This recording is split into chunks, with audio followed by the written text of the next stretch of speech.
What's up mga kapatid ko? Kamusta ang mga mata mo? Hindi yung physical ha, pero yung spiritual vision mo. You ever felt like you're looking, but you're not really seeing? Like you're living day to day, gumigising, kumakain, nagsiscroll, tumatawa minsan, pero deep down may tanong. Bakit parang wala pa rin akong nakikitang sense sa lahat ng to? Kung naririnig mo to ngayon, it's not random. God's handpicked you for this moment. Sabi sa Psalm 119 verse 18, "Open my eyes that I may see wonderful things in your law." Kapatid, hindi ka tinawag ni God para mabuhay na blurred ang vision. Hindi mo kailangang masanay sa spiritual haze. Listen, nasanay ka na kasi sa malabong paningin. Pero hindi ka nilikha para doon. God wants you to see clearly, to live clearly, to walk in His light. This is Kuya Joshua and welcome sa second episode ng Still Here, a space where we don't just chill, but we check in with our souls. And the reminder na kahit madiliman ang paligid, God is still here to give you eyes that truly see. Kung matagal ka nang nakaupo sa bench o ngayon ka lang napadaan dito, God brought you here on purpose. And this is for you. Ang title ng episode na ito ay Lord, Help Me See Again. I want to start with a story. May isang mabait na kuya, faithful sa church, nagsiserve, chill na kuya. One day, bumili siya ng bagong shirt. Sinuot niya sa Sunday service. Lakad, picture, selfie. Pero, may lumapit sa kanya. "Kuya, alam mo ba design ng suot mo?" Sabi niya, "Abstract art." Sagot ng lumapit, "Kuya, hindi abstract yan. Hubad na babae yan." Oof! He was wearing something shameful and he didn't even know. He looked at it so many times but never saw it for what it really was. Kapatid ko, here's the point. You can be looking at something every day and still be blind to what it's really doing to you. Blind to how it's pulling you away from God. Blind sa damage. Blind sa compromise. Blind sa spiritual decay. Hindi mo nakikita kasi nasanay ka na. Sabi ni Jesus sa Matthew 6:22-23, "The eye is the lamp of the body. Kung healthy ang mata mo, your whole body will be full of light. Pero kung madumi na ang paningin mo, your body will be full of darkness." At ito yung matindi. If the light within you is darkness, gaano pa kaya kadilim yun? Let's that sink in. Minsan, akala natin light na, pero totoo, darkness pala. Yung akala mo harmless na habit, pero slowly, unti-unting nagpaparumi sa soul mo. Yung sa tingin mo, normal lang. Pero sa langit, nakikita ng Diyos na slowly, lumalayo ka sa Kanya. Question: anong mga bagay sa buhay mo ngayon na parang suot mo na lang araw-araw? Sanay ka na. Comfortable ka na. Pero pag tinignan ni God yan, would He say, "Anak, that thing is hurting you. You don't just see it yet." Examples. Maybe it's a relationship Sa labas cute, sweet, lagi kayong magkasama. Pero deep inside, alam mong hindi healthy. May compromise, may secret na hindi pleasing kay Lord. Sanay ka na kasi, mahal mo siya. Or ayaw mong maiwan. Pero sa totoo lang, slowly, pinubulag ka ng love na hindi aligned sa will ni God. Pero tanong, kung totoong love yan, bakit ka spiritually empty? Eto pa, that scene na tinatawanan nyo lang sa barkada, green jokes, sexual na biruan, sa simula, tawa lang, biruan lang, pero the more you laugh, the less sensitive your heart becomes. Dati naiilang ka pa. Ngayon, ikaw na mismong nagbibitaw. At tandaan mo, every word you speak shapes your soul. Hindi lang basta joke yun. It's training your heart what to find funny and what to ignore as sin. Or baka simple lang. Social media. Sinasabi mo, break time ko lang to, 5 minutes scroll lang. Pero hindi mo namamalayan 1 oras na, 2, 3, at sa dami ng nakikita mong pictures, reels, opinions, imbis na word ni God ang bumuo ng perspective mo, reels ng mundo na. Akala mo nakikita mo lahat, pero hindi mo na pala nakikita yung sarili mo through God's eyes. O baka hindi tao or bagay. Baka bitterness. Matagal ka nang nasaktan. And every time na maaalala mo yung tao, parang naninikip yung dibdib mo. Sinasabi mo, okay na ako, naka-move on na ako. Pero deep inside, you're still carrying that wound. At dahil matagal na, feeling mo normal na lang siya. Pero kapatid, yung sa isip mong normal na lang is actually poison. Lason na slowly killing your joy, your peace, your vision.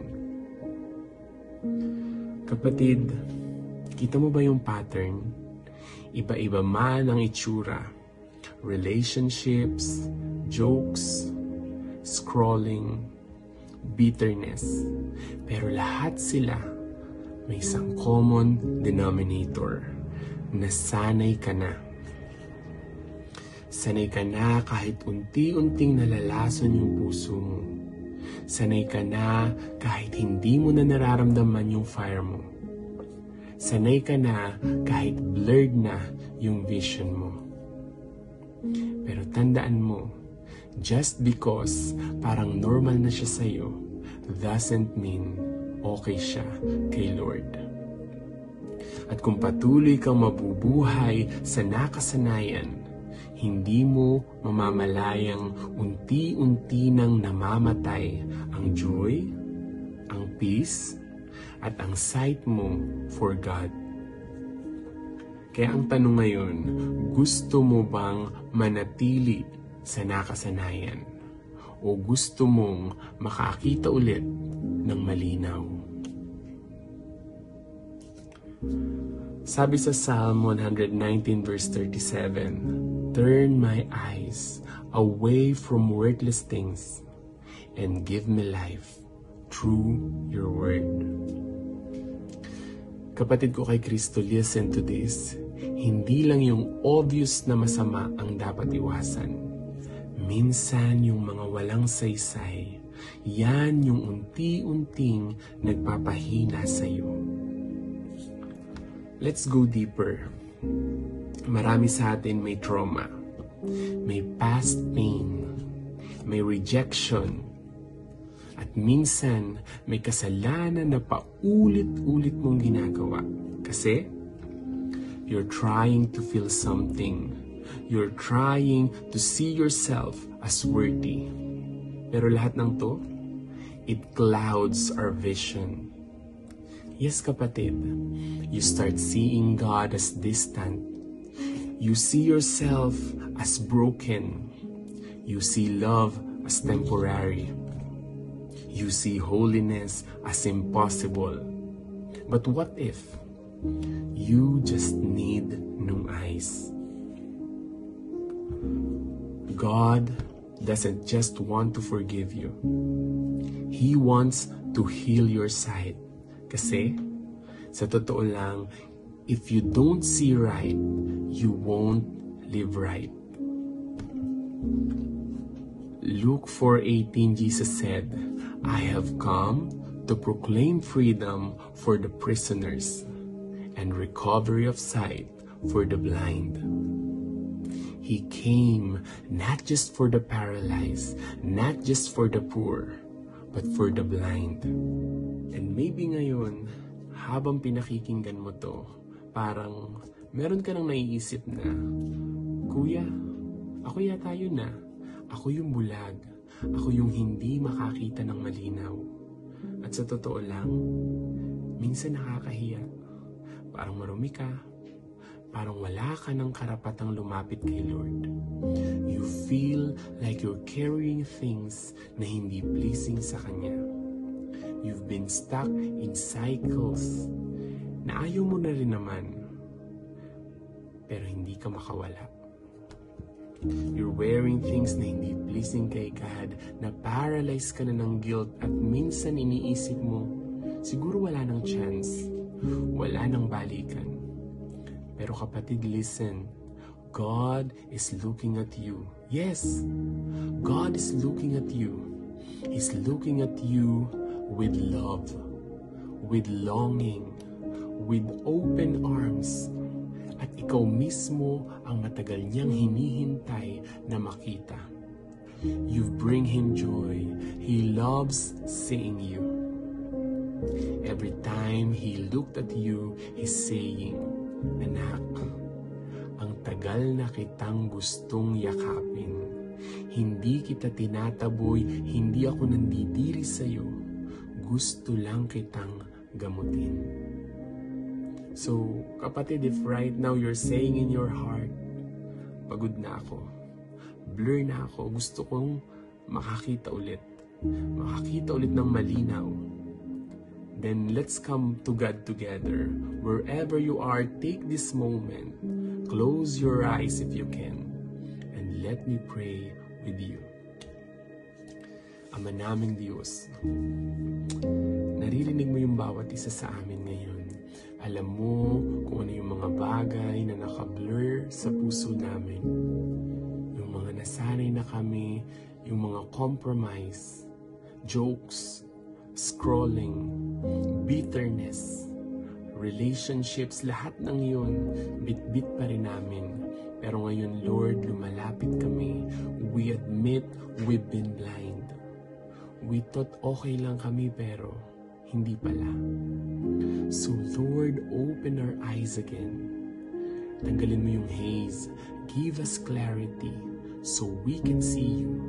See ourselves through your love and see the light you really called us to live. Patawarin mo kami sa lahat ng ways na pinili naming tumawa, tumingin at manatili sa nakasanayan, pero hindi pleasing sa'yo. Right now, Jesus, heal our hearts, restore our visions, fill us with your love. At kahit mahirap, kahit may give up kami, help us choose you. Salamat dahil you never look away from us. Salamat dahil you still see us, you still love us. In Jesus' name we pray. Amen. Kung naramdaman mo ang prayer na to, I'd love to hear from you. Message me, share mo kung ano yung pinakita sa'yo ni Lord today. Kasi minsan yung breakthrough na inaantay mo, nagsisimula lang sa simpleng pag-amin. Lord, help me see again. At kapatid, ipag-pray mo rin si Kuya kasi hindi tayo titigil dito. Itutuloy-tuloy natin to. At kung may isang tao kang kakilala na blur na rin yung paningin, huwag mong itago. I-share mo tong episode na to. Baka ikaw pa yung gamitin ni Lord para ma-open yung eyes nila. And don't forget, you are worth seeing. You are worth healing. You are still called. You are still loved. Pero bago tayo magpaalam, lagi kong reminder, don't just listen. Basahin mo rin ang Bible mo. Hearing truth is powerful, pero letting God's word pass through your own eyes will change your sight for life.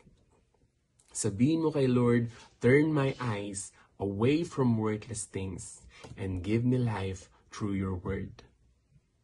God is still here. He's the reason we're still here. And kapatid, you're still here too. This is Kuya Joshua and this was Still Here. Till next time, keep your eyes open and keep your heart tender.